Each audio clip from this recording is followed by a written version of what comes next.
what is love bombing? That's the question. What is love bombing? Yeah. Of course, I'm sure most of you know what love bombing is, but we're gonna explain it to you. So everyone out there that's dating, this is for you. Everyone that's in a new, fresh, wonderful, romantic, honeymoon relationship, this is for you. Dying stage. Yes. If that's still going on nowadays, it's tough. And a lot of my clients always ask me, like, especially if they've been in a narcissistic or abusive relationship, they're like, well, what were the red flags? What did I miss? How did I get to this place? A lot of times you overlook the red flags because you're so involved into that person, you know, that you kind of overlook those things. You may see them in the beginning, but you just kind of overlook them because, you know what, this person's great. We're having a good time. We're vibing. So you overlook those red flags. And they can't come back to bite you in the neck. Yes. So this is definitely a red flag, which is love bombing. Right. So what it means is that this person wine and dines you to the ends of the earth, basically. You know, they want to spend every moment with you. They want to answer every phone call that you make. Give them some more. Give them some more. They're basically they want to eat the same type of foods you eat, even though they may not eat those same foods. You know, but they'll adjust their eating habits. They'll adjust their thinking patterns just to kind of mirror your thinking. Yes, they'll say they miss you all throughout the day. They're thinking of you all throughout the day. And see, these things are things that you may want to kind of look at and see that, you know what, well, what do you like? You know, because you want this relationship to be something to where it's like you have input, they have input, you have input, they have input. Not that if it's all one-sided, then if you start off that way, eventually it'll get to a point where the other person feels like they're not being heard, or, you know what, I don't have a say-so in this relationship. You know, I know people are givers, but it does have a point. It does have the limits. So it's boundaries and also balance. Balance is very important. And in this phase, it's really like no balance.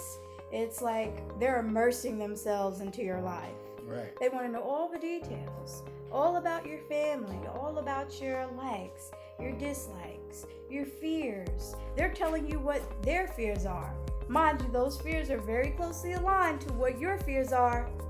So they're trying to create that connection by meshing themselves and immersing themselves into your experience. And think about it. It's kind of like how predators stalk their prey. They watch the prey before they pounce. So narcissists will watch. They will mirror. They will love bomb you to the ends of the earth to bring you into their web. Right. They get you kind of pulled in, you know, kind of sucked in, and then when you're in, that's when they got you. That's when they got you. So let me read this quote by Pamela Anderson here. She said, "It's hard to accept the last 2 years of my life have been a big lie." She wrote, "Led to believe we were in a big love. I'm devastated to find out in the last few days that he was living a double lie." So she says she feels used, betrayed, and hurt, but I should have known better. The jealousy, the physical and emotional torture, it was all a mirror of his own actions. And a lot of times, you know, we reflect those things, you know, so especially like say the insecurities with the jealousy and things like that.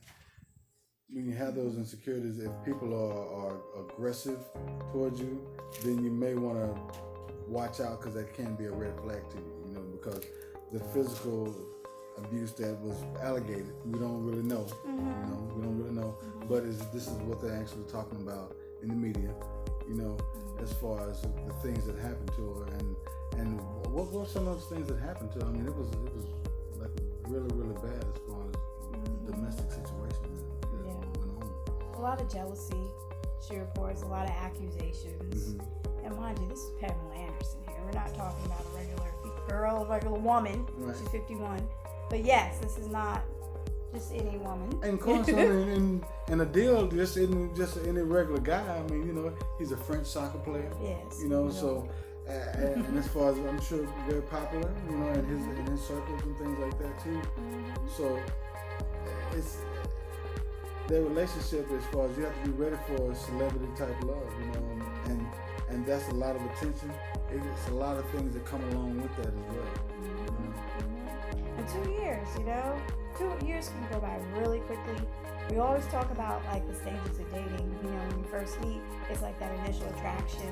And then you have that honeymoon phase where everything is great. And that's where the love bombing really takes place, is during that honeymoon phase. Then it transitions into a place where you're working through your differences. And then once you're working through your differences, then you can get to a place where you can find and maintain your autonomy in the relationship. Mm-hmm. Once you can be autonomous beings, then you can go into that long-term relationship flow. Right, right. And then once you get into that flow, then everything's kind of like firing on all cylinders, and you're loving life.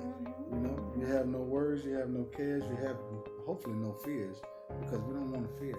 No. You know? And you're flowing in love. So, remember, love bombing is definitely a red flag. You know, I know you may ask, oh, well, shouldn't a relationship feel like that in the beginning? It should. You know, listen to your intuition. If something doesn't feel right, it probably is not right. You know, if you have a checklist and this person checks every box and you share every similarity and everything is the same and you like everything the same, you eat the same, you look the same, everything is just too good to be true, it may be. And we're not trying to, you know, say that you should date in fear, because you're not. But definitely be mindful if this person is mirroring everything that you do. Right. Definitely be aware of things, because it may save you some heartache in the end. And also may save you from being physically assaulted as well. And one important thing, if it's moving really fast, that's how the love bomb works. If someone that truly wants to be with you and has an open and loving heart will take time, they will be patient with you, they will listen, they will communicate. They're going to share their values, you know. Maybe I don't like this, but you do, that's okay. You know? And if you ever see like really erratic emotional things, like getting mad at things that they shouldn't be getting mad of, you know, distance at times, if your intuition is telling you this, if you feel like everything is just, like we said, love bombing you, and it's rushing and it's moving really fast, take a step back, give it some time. Because people can only keep up the facade for so long, right? Right, and that's the thing, because that's their best representative, you know. So when you're first dating, you're bringing your best representative to it, you know. And you want a person that's going to be real, you know. So you don't want really a representative, you want that person that really to be genuine and be themselves. Because once you get into a relationship, you want that relationship to be genuine and organic, so like it grew naturally, and not with a bunch of lies and deception, you know. Of course, once you've got your heart wrapped up in things and you have certain feelings for this person, then you can be kind of trapped in situations, because now your heart is kind of wrapped up and you're involved in this person, and now it may be too late on certain things to move forward without being hurt, you know. So it's just being mindful of those things and just knowing that, you know what, you can always step away from a situation, you know? And when you do, just look back at that situation as a whole, and then you'll see the red flags from the beginning of the year. So we will be putting out more videos. We're actually going to create a course off of this content, so be on the lookout for that. We're going to dive into this. Narcissism is huge. It's something that, you know, can sneak in there and really, you know, put you in a very scary situation. So. And we know personal trauma and domestic violence is a real thing, and then those things stick with you, you know. So it's no laughing matter. So it's not. That's why we want to make sure that we reach out and try to touch as many people and talk to as many people as we can about the red flags of narcissism. Very dangerous. You have to be very careful.